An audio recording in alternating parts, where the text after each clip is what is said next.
வணக்கம். இன்னைக்கு நாம ரொம்பவே ஆழமான, அதே சமயம் நிறைய அரசியல் உருவகங்கள் நிறைஞ்ச ஒரு கவிதையை தான் அலச போறோம். பனையூர் தளபதியும் திராவிட முரணியலும் அப்படிங்கிற இந்த கவிதை மாறிக்கிட்டே வர்ற பிராந்திய திராவிட அரசியலோட சித்தாந்தங்களை எப்படி படம் பிடிச்சு காட்டுதுன்னு எந்த விதமான சார்பும் இல்லாம ரொம்பவே நடுநிலையோட நாம இப்ப பார்க்க போறோம்.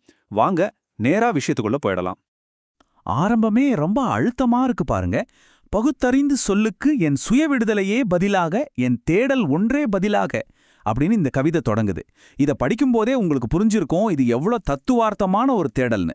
எதையும் அப்படியே ஏத்துக்காம பகுத்தாய்ந்து பார்க்கறதும் தொடர்ந்து கேள்விகள் கேட்கறதும் தான் ஒரு பெரிய சித்தாந்தத்தோட அடிப்படைக்கு எவ்வளோ முக்கியம் அப்படிங்கறத இந்த முதல் வரிகளே நமக்கு ரொம்ப தெளிவா உணர்த்துது. இந்த கவிதையை முழுசா புரிஞ்சிக்க தலைப்புல இருக்கிற ஒரு முக்கியமான வார்த்தையை நாம கவனிக்கணும். அதுதான் முரணியல், அதாவது ஆங்கிலத்துல டயலெக்டிக் அப்படின்னு சொல்லுவாங்க. இது ஒன்றும் பெரிய ராக்கெட் சயின்ஸ்லாம் இல்லைங்க. ஒரு வாதம், அதற்கான ஒரு எதிர்வாதம், அப்புறம் இது ரெண்டும் சேர்ந்து உருவாகிற ஒரு தொகுப்பு. இப்படி முரண்பட்ட கருத்துக்கள் மோதுறப்போ கிடைக்கிற உண்மையை ஆராயிற ஒரு கலை தான் இது. இதே முரணியல் கட்டமைப்பை வச்சுதான் இந்த கவிதையோட வாதங்களை உடைச்சு நாம டீகோட் பண்ண போறோம். சரி, இப்போ முதல் பகுதிக்கு வருவோம். பகுத்தறிவின் வேர்கள். நம்ம முரணியலோட முதல் படியான வாதம், அதாவது தீசிஸ், இங்கிருந்து தான் தொடங்குது. இந்த கவிதை தன்னோட கருத்தியல் அடித்தளத்தை ரொம்பவே ஸ்ட்ராங்கா பதிவு செய்து பெரியாரையும் அண்ணாவையும் கேள்விகளின் நாயகர்கள்னு இது கொண்டாடுது. ஏன், எதற்கு, எப்படின்னு அடிப்படையான பகுத்தறிவு கேள்விகளை எழுப்புற ஒரு நாயகனா பெரியார கவிதை முன்னிறுத்துது.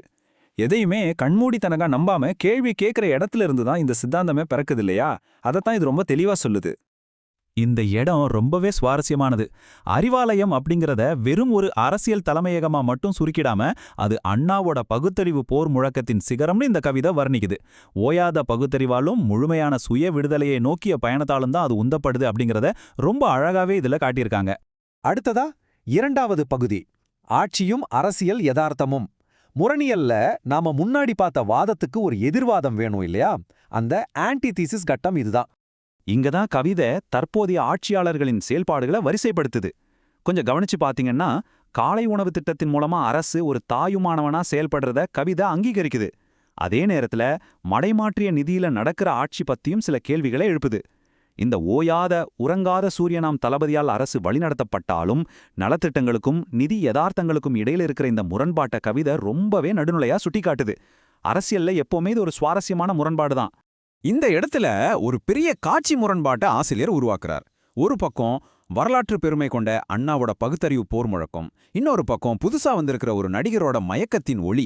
இந்த ரெண்டு விஷயங்களையும் நேருக்கு நேரா நிறுத்தி கவிதை விமர்சிக்குது. இந்த கவிதையோட மைய கருத்தை புரிஞ்சுக்க இந்த ஒப்பீடு நமக்கு ரொம்பவே முக்கியமான ஒண்ணு. அப்படியே மூன்றாவது பகுதிக்கு போவோம். கூட்டணிகளுக்கான விலை.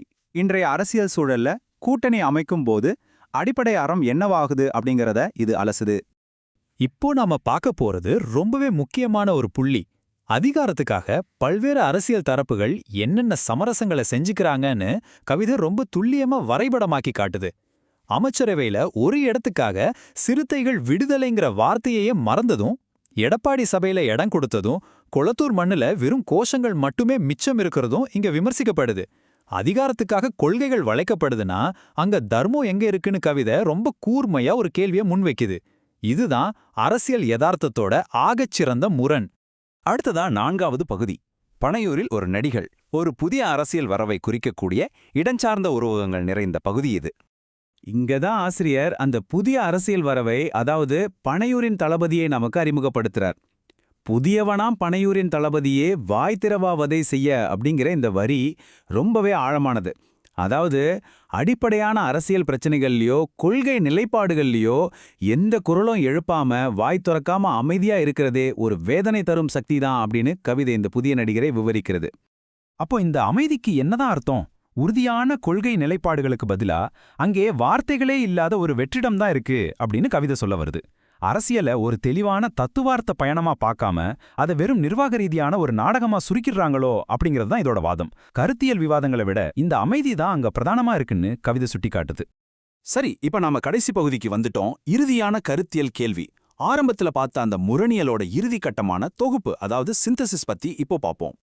இந்த இடத்துல ஒரு கடுமையான கருத்தியல் மோதல் உருவாகுது. ஒரு பக்கம் திராவிடமும் தேசியமும், இன்னொரு பக்கம் பகுத்தறிவும் மதவாதமும்.